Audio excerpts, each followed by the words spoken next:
사랑하는 우리 캠코 선교회 지체 여러분, 한 주간 평안하셨습니까? 사실 오늘 대면에서 예배를 드려야 되지만 저희 가정에 코로나가 찾아오는 바람에 지금 저는 코로나에 걸리진 않았는데요. 저희 가족이 코로나에 걸리는 바람에 이렇게 잠시 온라인으로 인사드리게 되었습니다.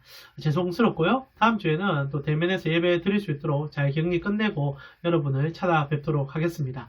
오늘 또 하나님 말씀 우리 함께 살펴봅시다. 오늘은 여호수아 11장 16절에서 23절 말씀입니다. 여호수아 11장 16절에서 23절 말씀. 언제나 그리하듯 영상 잠시 스톱하시고요. 본문 꼭 읽어보시고 함께 본문 속으로 들어가 봅시다. 먼저 한번 읽어보시죠. 다 읽어보셨습니까?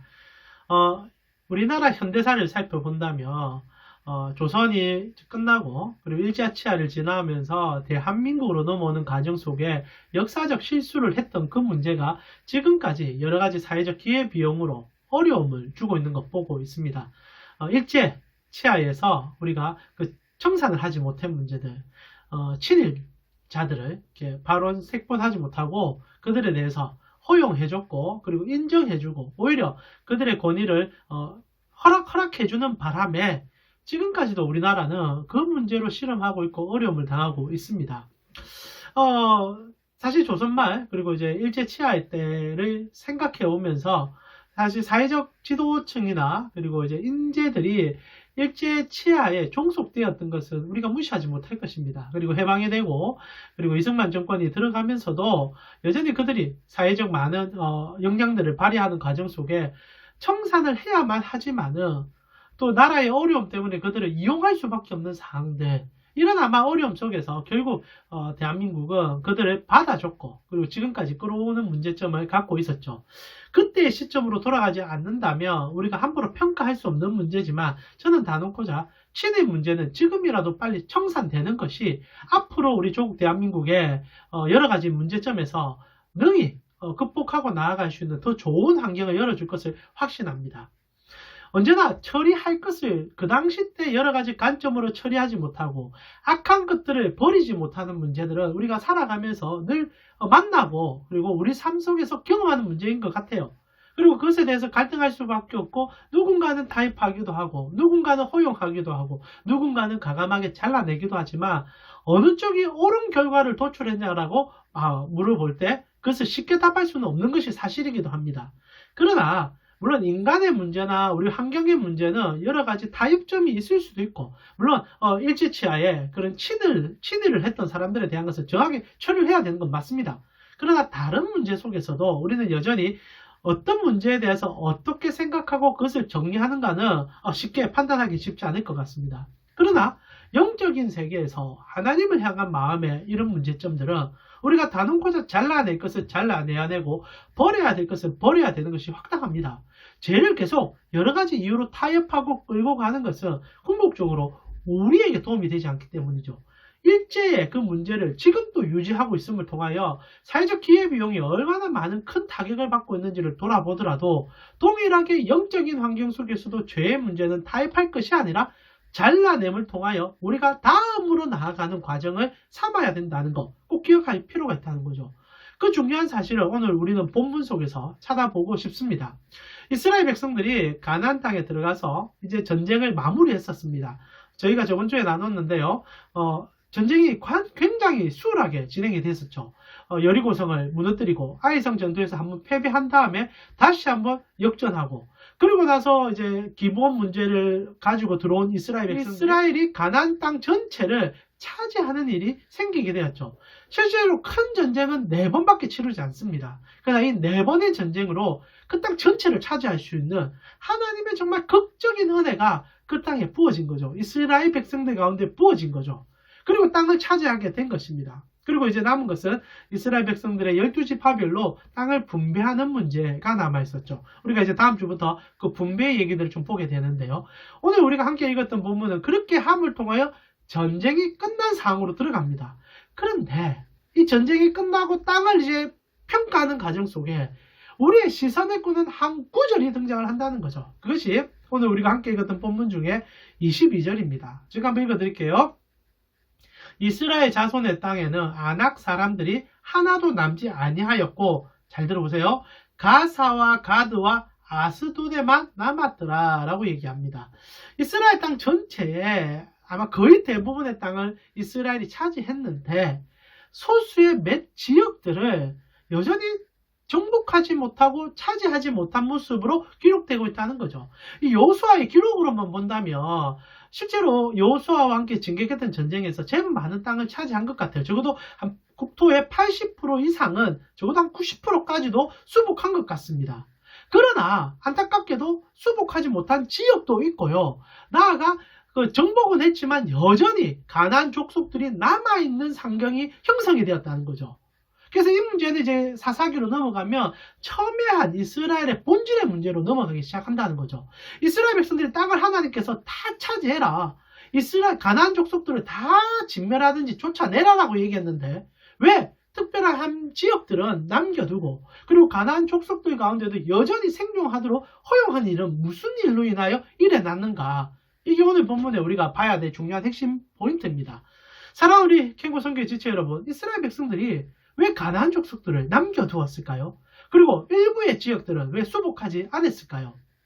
여기에 대해서 하나님은 이런 평가를 내려줍니다. 사사기로 들어가게 되면요. 사사기 3장 2절에 이스라엘 자손의 세대 중에 아직 전쟁을 알지 못하는 자들에게 그것을 가르쳐 알게 하려 하사 남겨두신 이방 민족들은 하면서 이름들이 나옵니다. 사사기로 넘어가서 하나님의 평가는 여호수아 때 땅을 차지하지 못한 이유는 내가 너희로 끊임없이 나를 찾고 있는지를 시험하기 위하여 그들을 너희의 가시같이 둔 것이다 라는 평가를 내려주죠. 하나님 편에서의 평가입니다. 실제로 그들이 이제 이 가나안 땅에 남아있는 사람들로 인하여 여전히 그들은 정말 어려움 속에서 때로는 여러 가지 시험 속에서 하나님을 쫓아가는 삶의 정향으로 나아가는 것은 사실이기도 합니다. 그러나 중요한 것은요. 이렇게 함을 통하여 우리의 신앙을 때로는 고난이 찾아오고 때로는 힘든 점이 찾아오는 게 다 하나님이 우리를 시험하기 위함이구나 라고 생각해서는 안 돼요. 이것은 하나님의 평가입니다. 하나님께서는 이스라엘 백성들이 하지 못한 일에 대하여 허용하셨고 그것으로 오히려 이스라엘을 자극시킴을 통하여 하나님께 더 나아가는 도구로 쓰겠다는 얘기를 해주신 것뿐이지 이스라엘 백성들의 마음은 다른 편이었다는 거죠. 실제로 이스라엘 백성들이 왜 가나안의 족속들을 남겨두었는가? 물론 가장 상식적으로는 힘이 부딪혔어. 알다시피 일부 이제 오늘 본문에 나온 가사, 가드, 이 다 블레셋 족속들 아닙니까? 그들은 철기를 소유하고 있었고 이스라엘은 청동기도 제대로 소유하지 못한 민족이었죠. 그러니까 이런 전략적인 무기의 싸움에서 짓기 때문에 차지하지 못했다라고 얘기할 수도 있겠지만 여러분 우리가 여호수아를 통하여 배운 게 뭡니까? 전략 전술 필요 없습니다. 하나님을 의지해서 하나님 옆에 나아갔다면 가드 필요 없어요. 다 이길 수 있습니다. 그런데도 그들이 그 지역들을 남겨둔 것은 첫 번째 자신들의 마음에 두려움이 있었기 때문이라는 것을 반증하는 사실일 것이고 하나님을 절대적으로 신뢰하지 못한 것이겠죠. 그런데 여기까지는 하나님이 이해해 주실 것이고 우리도 충분히 이해할 수 있는 상황이죠. 용기를 아무리 내어도 나지 않는 용기를 어떻게 찾을 수 있겠습니까? 그러면 서서히 하나님의 은혜로 이겨나가는 것도 하나님이 주시는 복입니다. 그러나 진짜 문제는 그 다음이에요. 왜 남겨두었는가? 사사기를 보면 1장에 그들이 왜 이스라엘에 남아있는 그 이방 족속들을 포용했는가? 나와요. 제가 한번 읽어드리겠습니다. 사사기 1장 30절에 스불론은 기드론 주민과 나할론 주민을 쫓아내지 못하였으므로 못하였다라고 얘기가 되어 있죠. 가나안 족속이 그들 중에 거하면서 노역을 하였다. 이 모순이 지금 있어요. 이 대사를 보면 30절에 사사기 1장 30절에 보면 실제로 1장 전체에 보면요. 이스라엘 족속들이 못했다는 얘기와 함께 그들을 노역시켰다는 얘기가 많이 나옵니다. 그러니까 못했다라고 얘기하지만 실제로는 그들이 노린 것은 노역시키는 노동력으로 가나안 주민들을 사용했다. 일부는 나중에 힘이 더 세져서 노역시켰다는 표현도 나오고요. 일부는 아예 처음부터 노역을 작정하고 시켰다라고 생각하는 본문도 나옵니다. 자, 결과는 이거죠. 이스라엘 백성들이 왜 가나안 원주민들을 일부 남겨두었는가? 종 삼으려고. 자신들의 노동력으로 삼으려고. 조금 더 쉽게 돈 벌려고. 이게 핵심이었다는 겁니다. 하나님의 거룩한 전쟁으로 자신들이 하나님의 나라를 이루어가는 과정 속에 계속 싸우셨던 세상의 정욕과 욕심과 탐심의 문제가 여전히 그들 속에 녹아 있다는 거예요. 그래서 손대지 아니하고 일할 수 있는 노동력, 종을 얻으려고 이 가나안 족속들을 남겨두었다는 게 사사기의 표현입니다. 그때는 좋았을 거예요. 그때는 편했을 겁니다. 일종의 타협이죠. 일종의 욕심이죠. 평가를 내린다면 아마 인간적인 평가는 이들이 잘한 거죠. 왜 다 없애냐? 기회비용으로 남겨두자. 충분히 우리가 사용할 수 있지 않느냐? 이거 왜 버리냐? 이거 갖고 있으면 우리 민족이 얼마나 도움이 되는데. 그러나 중요한 것은 하나님이 버려라는 것까지도 자신들의 이해타산에 맞추어서 타협하는 순간이 이스라엘 백성들 사이에 숨겨져 있었다는 거예요. 그리고 이것은 당시에는 좋았을 겁니다. 그건 10년, 20년? 그 정도는 좋았을 거예요. 그러나 사사기로 넘어가 400년간의 역사 속에서는 대부분 이렇게 남겨둔 이유로 인하여 이스라엘은 지독한 고통과 남겨둔 족속들이 더 강성해짐을 통하여 오히려 종이 되는 일들이 수없이 일어난다는 거지요. 기억하세요. 하나님께 순종하고 때로는 100% 순종하는 것이 힘겨울 수 있습니다.